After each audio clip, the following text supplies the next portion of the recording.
မင်္ဂလာပါသခင်ကျွန်တော်ကသခင်ခန္ဓာကိုယ်ထဲမှာရက်တက်လို့လုံးဝမရတဲ့တခုလေးတော့အင်္ဂါဖြစ်တဲ့နှလုံးပါဝန်းထဲစရာထိခိုက်မှုတွေနဲ့ကြုံတွေ့ရမှကျွန်တော်ရဲ့တမှုကိုမသိပါနဲ့နော်ကျွန်တော်ကသခင်လက်သီးစုပ်လောက်ပဲအရွယ်စားရှိတာပါဒါပေမဲ့သခင်ရဲ့ဘဝတစ်ခုလုံးအတွက်တခုလေးတော့စွမ်းအင်ဗဟုချက်စက်ယုံကြီးဖြစ်ပါတယ်အမေဝမ်းပိုက်ထဲမှာစတင်ခုန်ခတ်ခဲ့တဲ့ပထမဆုံးအချိန်ကလေးကကျွန်တော်ဟာနားရမရှိတဲ့တသက်တာစာချုပ်ကိုလက်မှတ်ထိုးခဲ့တာပါကျွန်တော်ဟာတရက်ကိုအချိန်ပေါင်း3သိန်းနီးပါးခုန်ပေးနေရပြီးညှစ်ထုတ်ပေးလိုက်တဲ့သွေးပမာဏဆိုရင်စီပေါက်စာကတေးသေးတစည်းစာကိုပြည့်စေပါတယ်ကျွန်တော်သာအလုပ်လုပ်တာကမိနစ်မှကရက်တန့်သွားခဲ့ရင်တော့သခင်ရဲ့ဘဝဇလန်းကဒီမှာတင်အပြီးသက်သွားပါပြီဒါကြောင့်သခင်ကျွန်တော်ပုံမှန်လေးဆက်လက်ခုန်ခတ်နိုင်ဖို့အတွက်နောက်ထပ်ပြောပြမယ့်စကားလုံးတိုင်းကိုအေချာလေးရင်ထဲဆွဲအောင်နားထောင်ပေးပါနော်ပထမဆုံးအနေနဲ့ကျွန်တော်အကြောက်ဆုံးကတော့သခင်စိတ်ဖိစီးမှုတွေအများကြီးတည်ပိုးထားတာပါပဲဒီလိုဖိစီးမှုဆိုတာစိတ်လှုပ်ရှားမှုတွေရဲ့ဝင်ထုတ်ဝင်ပိုးကိုပြောတာပါဘဝကခက်ခဲမှန်းကျွန်တော်သိပါတယ်ဒါပေမဲ့သခင်ဒေါသထွက်မိတိုင်းလုံလုံကဲကဲပူပန်လိုက်တိုင်းကျွန်တော်မှာရုတ်တရက်ဖိအားတွေအစမတန်တက်သွားရပါတယ်ယူတမတက်မြန်မြန်ကြီးခုန်ပေးဖို့ဖိအားပေးခံရတယ်လို့ပါပဲဒါတွေရေရှည်ဖြစ်လာရင်တော့ကျွန်တော်ရဲ့တွေးကြောတွေနဲ့အစိတ်ပိုင်းတွေဟာမြင့်မားတဲ့ဖိအားကြောင့်အချိန်မရွေးပေါက်ထွက်သွားနိုင်ပါတယ်ဒုတိယအချက်ကတော့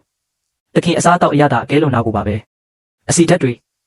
အစီများတာနဲ့အငံကဲတာတွေပြည့်နေနေတဲ့အစားအသောက်တွေဟာနောက်ဆုံးကျတော့အနေထိုင်စစ်စစ်ကက်ကက်အညစ်အကြေးတွေဖြစ်ကျွန်တော်ရဲ့တွေးကြောနေရတွေမှာလာကက်နေတတ်ကြတယ်ဒါကကျွန်တော်အလုပ်လုပ်ရတာကိုခက်ခဲစေရုံတင်မကဘူး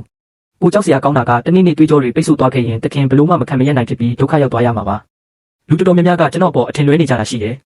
ငါငယ်ပါသေးတယ်လို့ထင်ပြီးငါခံနိုင်ရရှိပါတယ်ဆိုပြီးတော့နေကင်းဘက်မှာအစွမ်းကုန်ပင်ပန်းအောင်လုပ်လိုက်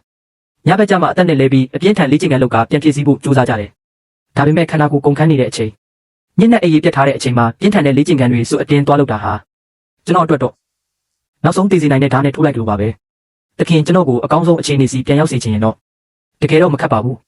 ဒီလေးချက်ကိုပဲလုပ်ပေးပါပထမချက်စိတ်ကိုပို့ပြီးပေါ့ပထားပါတခင်ရဲ့စိတ်အာရုံကြည်လင်နေတာဟာကျွန်တော်အတွက်အကင်းငိမ်ဆုံးစီးချက်တစ်ခုပါပဲဒုတိယချက်ပို့ပြီးနှစ်ချိုက်အိတ်ဆက်ပါတခင်နှစ်ချိုက်အိတ်ပြောနေချိန်မှသာကျွန်တော်ရဲ့ခုံလုံးကောင်းကောင်းရှော့ချနိုင်မှာပါဒါဟာတနေ့တာလုံးမှာကျွန်တော်နည်းနည်းလေးအသက်ရှူစက်နာရတဲ့ဝင်ပေါ်ချိန်လေးပါပဲတတိယအချက်ပေါ့ပစားသုံးပါစီနဲ့အငန်ရှော့စားပေးတာဟာကျွန်တော်တွေးကြောတွေရဲ့ဝင်ကိုရှော့ချပေးတာပါစတုတ္ထချက်ပုံမှန်လေးလေ့ကျင့်ခန်းလုပ်ပါတရက်ကိုမိနစ်30လောက်ဖြည်းဖြည်းချင်းပြေးတာဒါမှမဟုတ်လမ်းတော့လျှောက်ပေးပါအပြင်းထန်လုပ်တာထက်ပုံမှန်စီးချက်အတိုင်းလုပ်ပေးဖို့ကပိုအရေးကြီးပါတယ်ရှေ့ဆက်လျှောက်ရမယ့်နှစ်ပေါင်းများစွာမှာတခင်ရဲ့ကျန်းမာရေးအညွှန်းကိန်းတွေပုံမှန်ဖြစ်ပြီးခန္ဓာကိုယ်ပေါပါနေဖို့နဲ့ကျွန်တော်လည်းတစ်ချက်ချင်းစီတခင်ဘေးမှာမမကန်မဖြစ်ပဲတစ္ဆာရှိရေရှည်တူတူအဖို့ပြုသွားခြင်းပါတယ်တခင်